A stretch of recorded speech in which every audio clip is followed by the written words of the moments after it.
The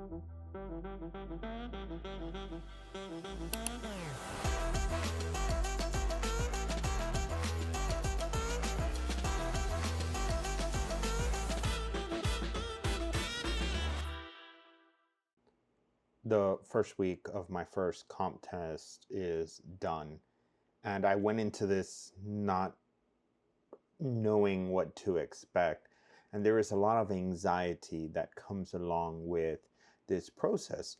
So if you're watching this video, if you clicked it because you want to know exactly what the comp test is like, this video is for you, because I'm going to be documenting my process for my first comp test. Now, for those of you that don't know, to continue on in the PhD program for history, once you're done with your coursework, you have 4 comp tests you need to take and pass before you enter your dissertation phase. So this past summer, I finished with my coursework, and now I started the first of 4 comp tests. This one focuses on early American history. So this is how the course is set up. The comp test I am currently taking is going to go over an 8-week course. Now, there are other ways to take this class. Another one's a traditional 16-week course. I went with the 8-week course only because I'm planning on getting married in October, and our honeymoon is going to fall on Thanksgiving break. So that's the reason why I decided to take the 8-week course for this one. But just know that you don't have to take the 8-week course. There is a 16-week course, one that will take the whole semester, which, to be honest, I would suggest everyone look into that, because this 18-week course, it really is not enough time to get everything done, especially if you're like me and you're working full time. So in these 8 weeks, we have a reading list that we need to take care of every week. So here are the expectations that you should go into this class with. Number 1 is you're not expected to read everything on that reading list from cover to cover. What they really want you to do is get the essence of that book. Now, I do purchase the books. Well, I should rephrase that. I purchase the books that interest me, but I am not planning on reading cover to cover, especially this one, Middle Colonies. Really, I'm looking at the intro. I'm taking a look at the argument, how he's structuring the argument, and I'm taking a look at the sources.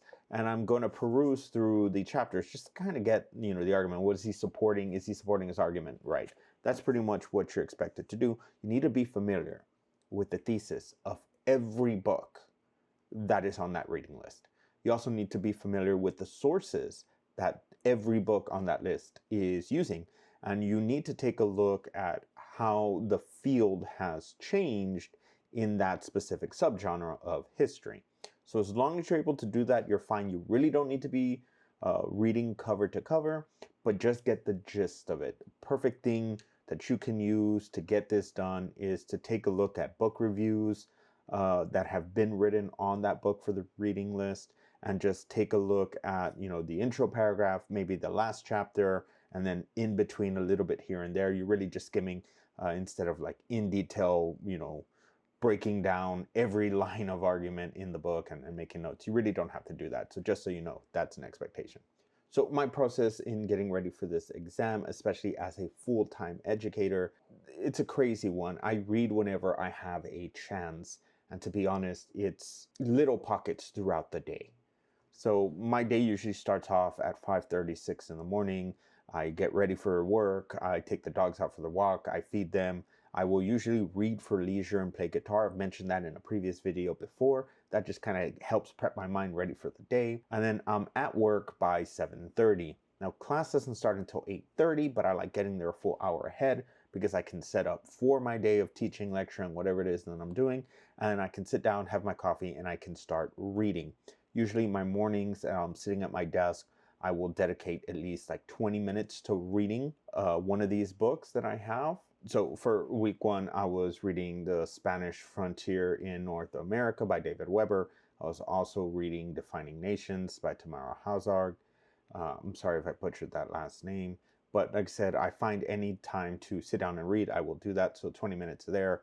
I'm going through my lectures. Then when lunchtime hits, I have roughly around 30 minutes of lunch. I will eat, but while I'm eating, I am reading. And then, of course, the end of the day, we release the kids by 4:15. Traffic's kind of crazy getting out of campus, so I will stay on campus and then I'm reading again, usually from 4:15 all the way up to like 4:45, maybe 5 o'clock. I'll stop reading.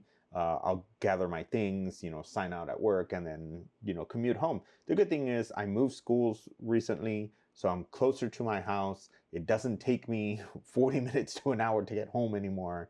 And now I can be home in like 12 minutes. So I'll come home again, feed the dogs, take them out, and then it's right back to work. And I will be reading. I'll find time for a snack, maybe a nap, 15, 30-minute nap, and then I'll wake up and I'm reading all the way until 9. Now, I say reading, but it's not necessarily reading because I'm also doing notes. I'm jotting things down. You saw my board in the intro. I'm putting thoughts down in that board. I'm putting thoughts down in my iPad, putting thoughts down in my Kindle. I've got thoughts everywhere. And so I'm trying to organize all my notes from what I'm reading, and then what I'm not reading, I will spend at least an hour, 2 hours on my computer looking up for those other books that I personally didn't buy or get, just so I can see what their argument is and fitting all that into the formatted notes that is provided to us by the professor. Where do I get my books? I have been ordering them off Amazon. So for this week's, I'm reading Crossroads of an Empire. This is by Ned Landsman. This one was in the 90s, I believe. Then I'm also reading The Transformation of Virginia. This book is by Rise Isaac. I believe this one came out in the 70s. I already had one of the books on the reading list, which was A Thousand Gone, I believe. Yeah, Many Thousands Gone by Berlin. I read this one actually when I was going through my master's, and when I saw it on the reading list, I was like, wait, I know that. And I popped this off the shelf, and I just kind of like went through it again because it had been a couple of years since I had read this book. So I was trying to get myself familiar with the thesis, the argument, and the sources. But those are the ones for this week, and I already mentioned what I read last week. I ordered these off Amazon. Now, you don't have to order them. The professors let us know that we don't have to buy any of these books. If we do want to read them, we have access to the ebooks online on our library, your university. Check that. And if you really feel like, ebooks aren't for me, you can go down to your local library. I have 2 colleges in my city, so I can either head down to the university and check out that library, or I can go down to the college over here on the other side and check that library out. If not, I'm pretty sure my public library will have them. So make sure you use any resource you can. Access your local libraries, your university libraries to get access to these books if you want to hold them. If not, you can find them for free through your library for your university. Like I said, Jerry Falwell Library offers these for us. So I was able to get some of them like that, but if I really want them, I really want to add them to my library, I feel like they're going to help me down the line, I'll pick up a copy. So really, I just want to end this video. I am doing my notes. Like I said, I have my whiteboard. Here's where I'm making connections between books, because one thing that we need to be able to show is an understanding of the field.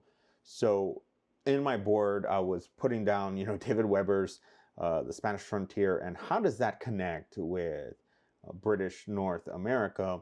And so I went with Many Thousands Gone, which is a book on slavery in North America. And so the connection there was slavery, because when the Spanish were here, they decimated, the Indians with diseases that were dying out. And so they were losing a labor force rapidly. And so Spanish kind of spread out and started looking, illegally, by the way, started looking for Native Americans to fill that labor need.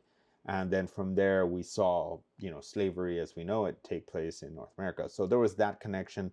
There's other things that I'm looking at. I really want to focus on social and political history. So that's what I'm aiming for with my selections of books, that subfield. So my notes usually are that they're written on a whiteboard, written on my iPad, whatever it is that I have.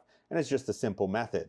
I'm looking like, what is the thesis? Again, what are the sources being used to support that argument? And then I'm looking at how everything fits together. So I'm expecting week 2 to be pretty much the same, spending any time I can reading and looking at book reviews for this list. I'm expected to, this week, I'm actually expected to do a discussion board for class. And this discussion board is, we're picking it.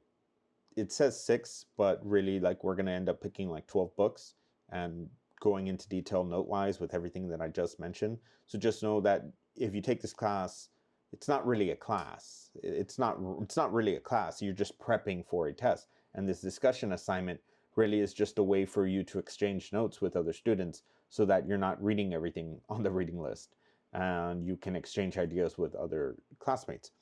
So that's what I'm going to be expecting.